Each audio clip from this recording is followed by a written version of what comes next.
girl, ubuhle.benkosiiiii, and yes, it is True Crime Tuesday.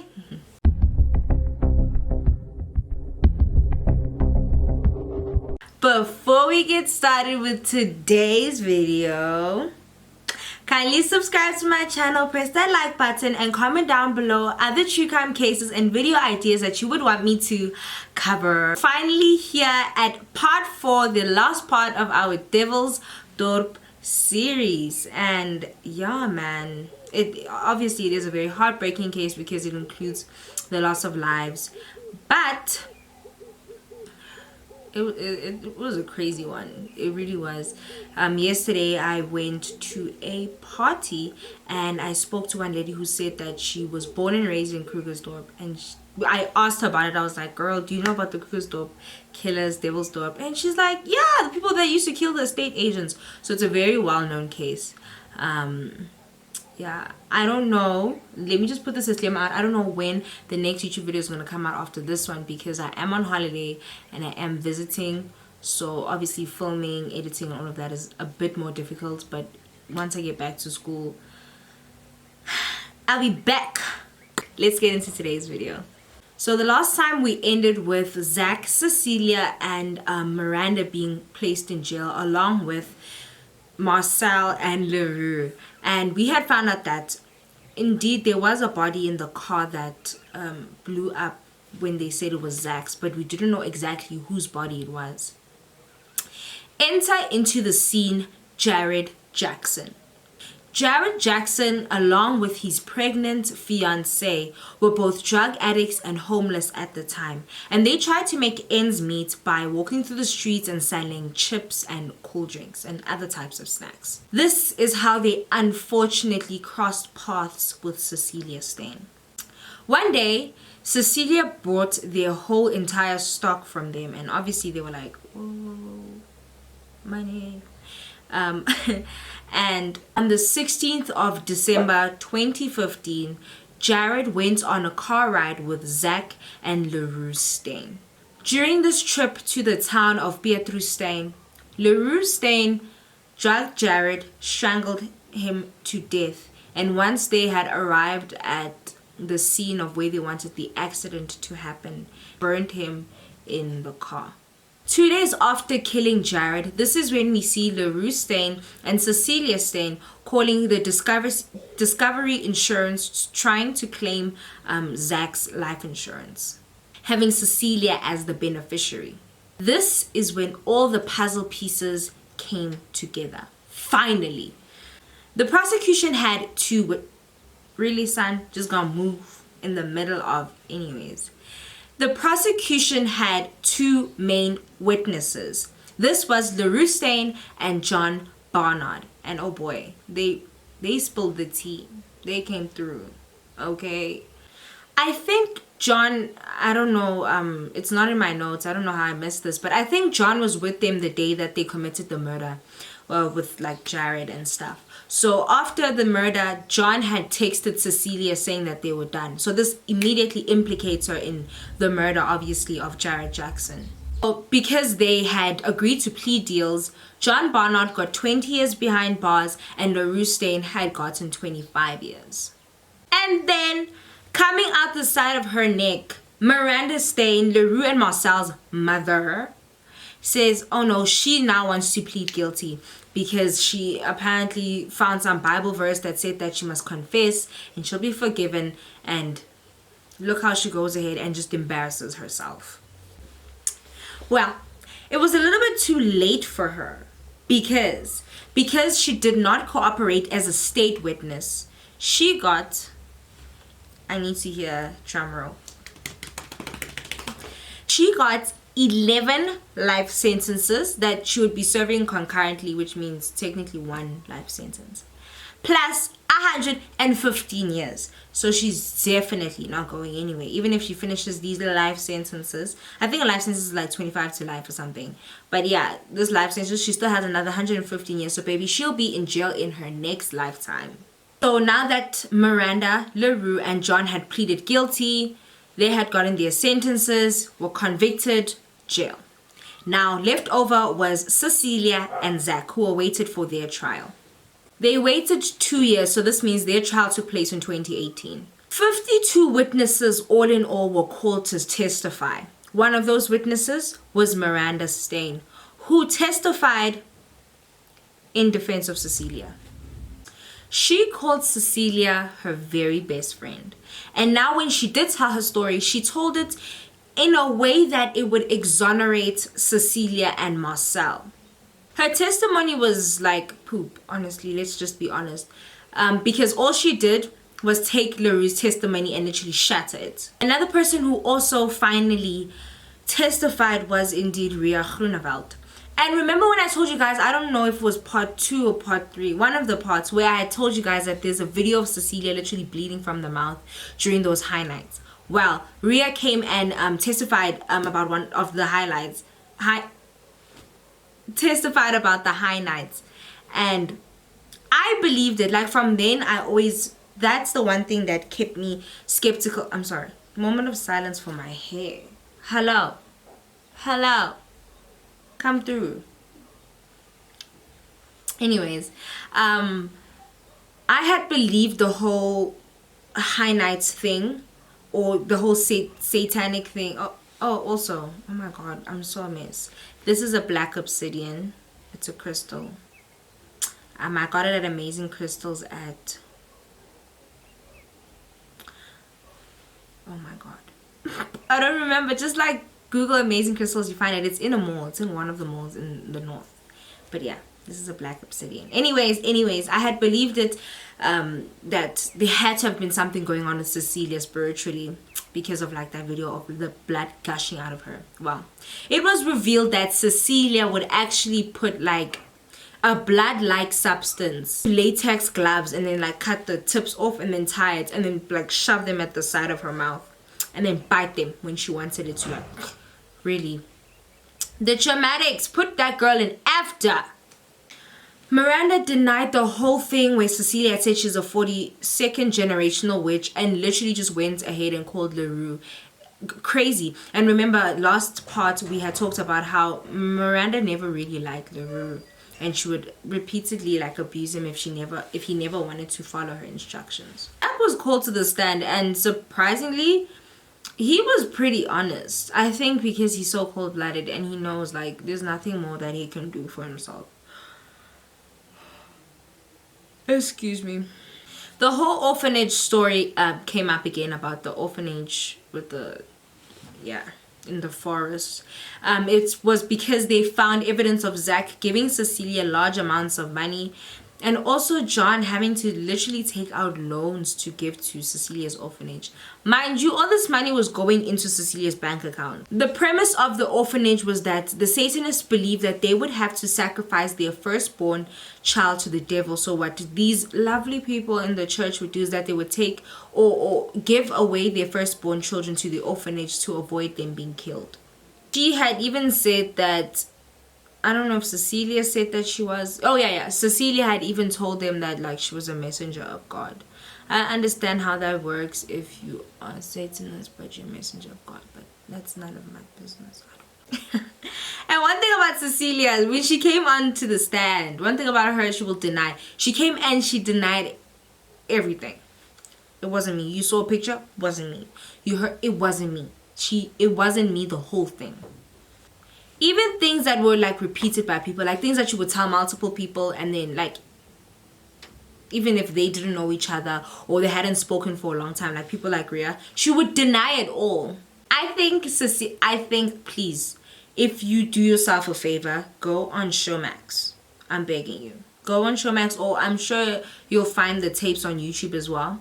Go watch Cecilia's testimony, especially after you know the story.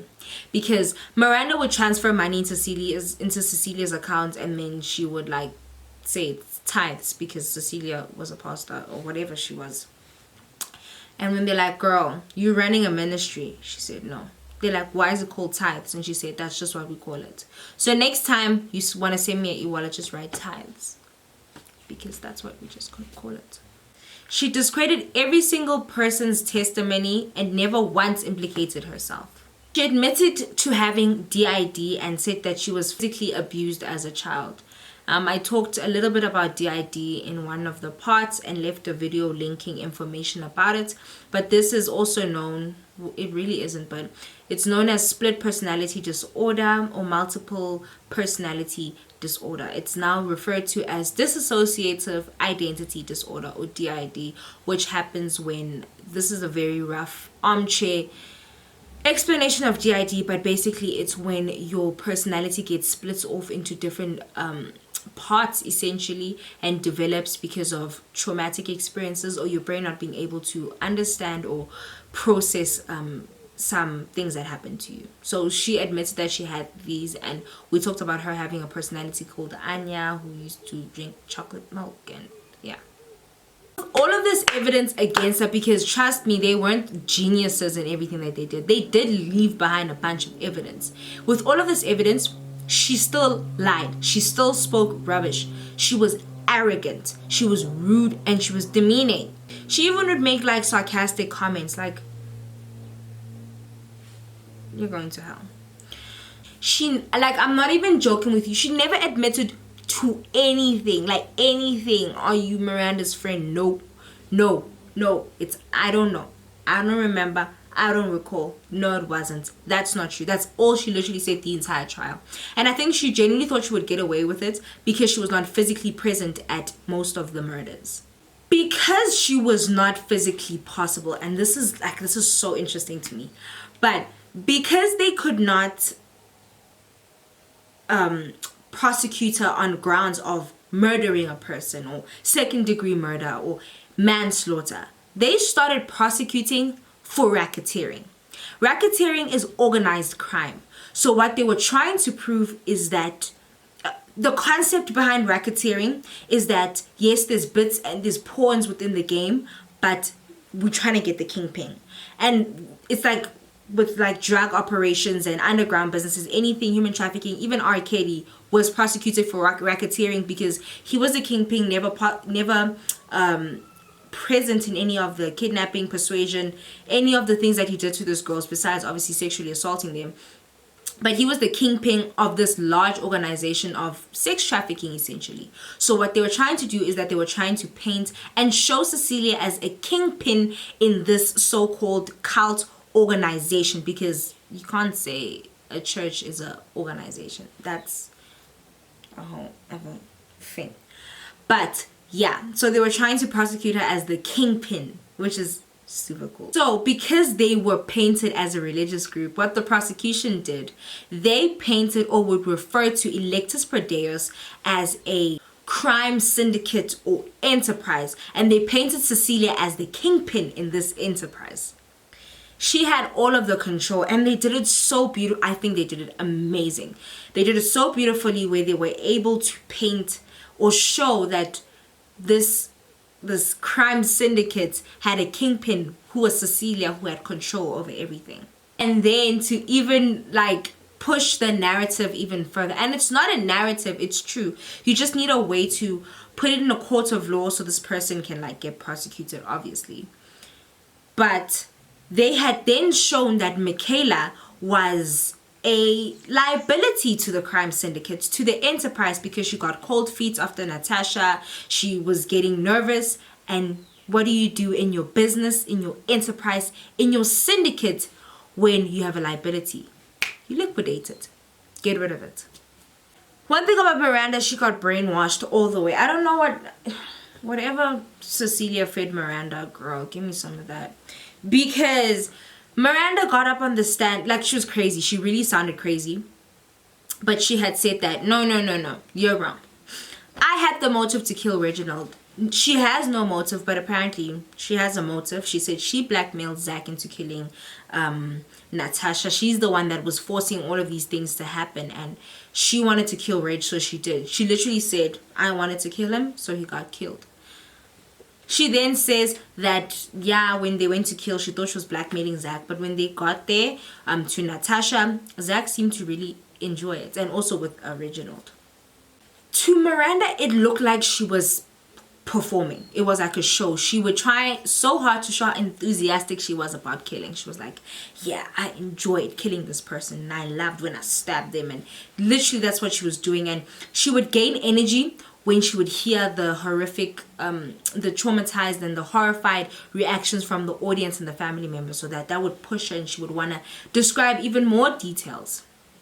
I personally, you can fight with me, but I personally do not believe that Miranda was a cold-blooded killer. I believe she was kind of also a victim in this situation, because she so severely believed everything that Cecilia said. She was brainwashed. She was part of a cult. But she had said that when she killed him, she felt this release and she felt this rush that she'd been holding in her whole life, which is absolute crap. But I mean, I don't know. I'm not her. Maybe she really is this cold-blooded killer she paints herself to be. Zach, definitely cold. That's Ted Bundy. I think another really sad, I'm not gonna cry, that's stupid. Another really sad part about when she went to go kill Michaela is that she had said that she, before she killed Michaela, she told her to pray. Like while she was stabbing her, Michaela obviously woke up and she was like, pray, and Michaela literally was praying while they were like slaughtering her. And then Miranda says that Zach's motive for killing Michaela was that, one, she wanted to go to the police with all the information, and obviously he would be implicated in everyone too, but also that she was unfaithful, which is a complete lie. So not only are you going to kill her, you're going to drag her name in the mud. She even flat out denied that Marcel was with her at Michaela's house. Zach gave up his marriage, his living, and his sense of morality. He was super arrogant, half of the time grinning during the trial with no sign of remorse. He obviously denied being a part or involved in any of these murders with zero emotion, zero remorse on his face. He was so brutal in most of his attacks. It was like he was a predator just like killing his prey. I think Zach was personally, how do you kill your wife, dude? Like, or be involved in the murder of your wife? But I personally believe that Zach was a psychopath who just happened to fall in the hands of Cecilia, and she became an asset for him. He was probably going to kill somebody. He just needed that last push, and that's what Cecilia was. Alexis Bradeos was charged with 11 murders, but that does not mean those are all the murders they committed, which is really sick. Like, Mornay Haramsa was a schoolboy who was a normal schoolboy, I guess, and one day he went to school and he killed one of his classmates with a samurai sword. There was rumors that he had been involved with satanic activities, and it had recently come to light that he may have been receiving spiritual counseling from none other than our very own Charles Manson, Cecilia Stain. During that time period after Mornay had killed his classmate, one of Mornay's friends, his name was Lawrence Swartz, was found dead in his car. This was under very mysterious circumstances. It was deemed a suicide, but also it didn't make sense. In the documentary, they do talk to his sister, and like some injuries, like how do you stab yourself here? Like there's certain things that did not make sense, did not point to a suicide, but that's what it was labeled, and it was clearly under mysterious circumstances. Money had also been withdrawn from his bank account. This case did not have concrete evidence, so it was not added to the case with Alexis Bradeos in trial. So this begs to ask, are there more murders we don't know about? Now, I'm about to blow your mind, because I think obviously this case is like horrifying, but oh, say hi. But I think the worst part of this is that Cecilia was married. Not only was she married, she was living in that apartment with her husband and her small children. I don't know how many, I don't know how old, but she was living with her kids. And this husband was a police officer. Now, I know. We thinking the same thing. He says he doesn't know anything, but I mean, he lived with her. LaRue's testimony was very crucial to this case. He had spoken openly with a psychologist about the abuse and trauma that he also endured during the time of the murders. I think also, I feel bad for him. Obviously, he took lives of people. You can never, ever, ever forgive someone for doing something like that, but you also lose a piece of your soul when you do something like that. Personally, I believe. And shame. I feel bad for LaRue because he was also a victim of Cecilia.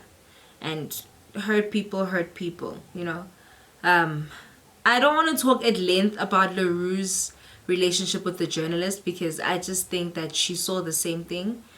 And obviously she got fired from work because they found out that she was dating LaRue. But she goes and she visits him and she calls him. Everyone deserves love, I guess. Miranda and Cecilia made sure to point to LaRue as this insecure, non-achieved, stupid boy who was jealous of Marcel and her relationship with other people, because Marcel was very likable. And this was his reason or motive for that lengthy testimony, which was a lie. Miranda not only spoke absolute rubbish, she ruined her children's lives. And then I think this is another thing that makes me so sad. Marcel got onto the stand. She was one of the accused. Oh, she was one of the accused, and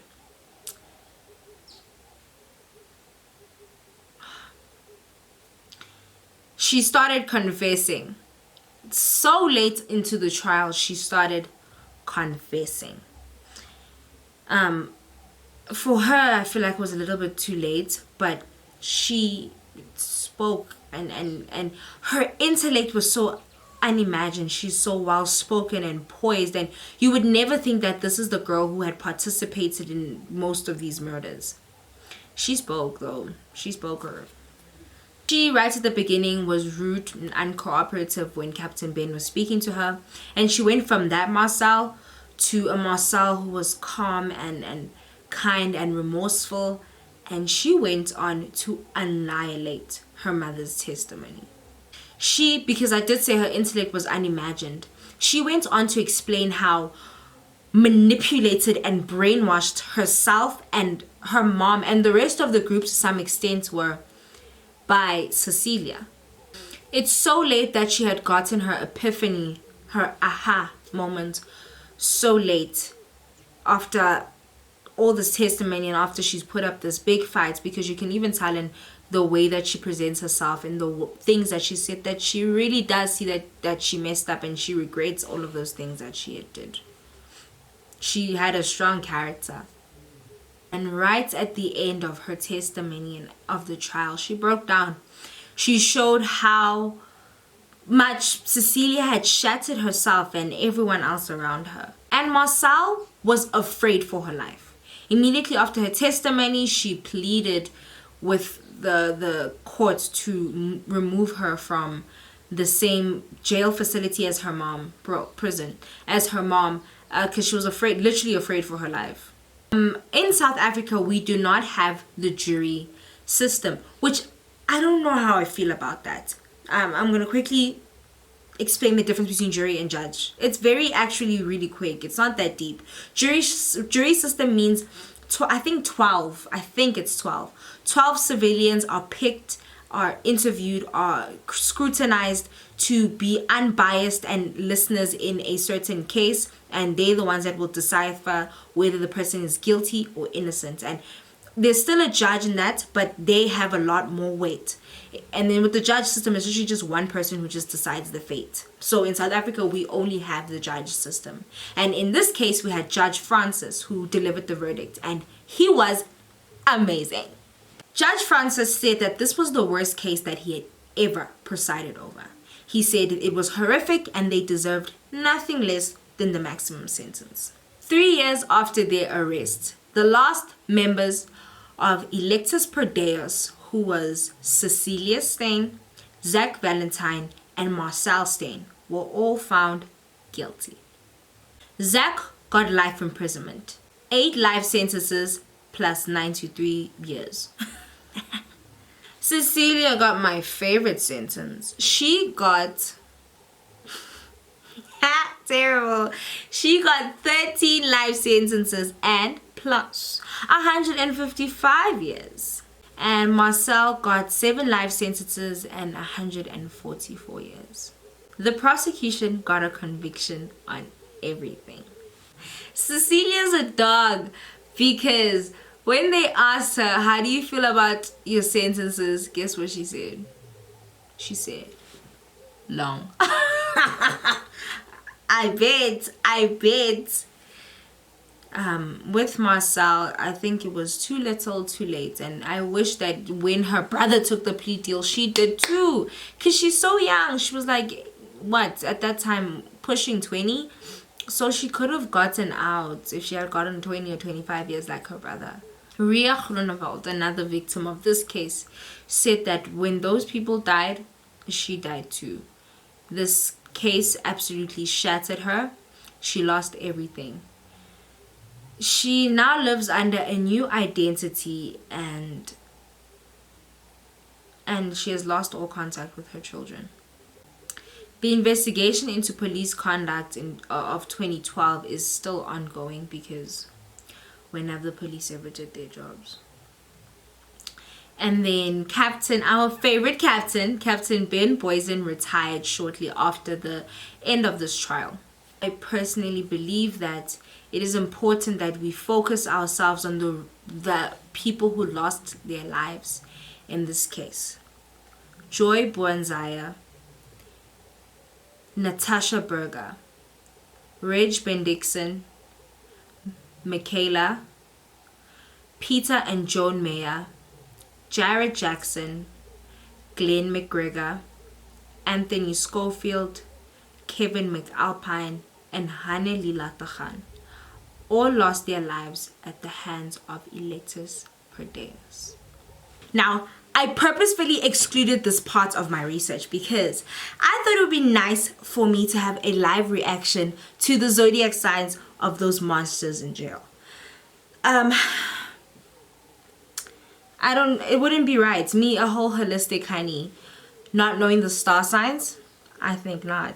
Let's see. I want to start with Cecilia. I'm using my mom's phone. Cecilia Stein was born on the 22nd of December 1980. So she's 41. She's actually so young. She looks so old. I think 22nd December. Isn't that Capricorn? Cecilia Stein was a Sagittarius. Crazy. She was a Sag. Let's check Zach. Zach gives very much, I will kill you.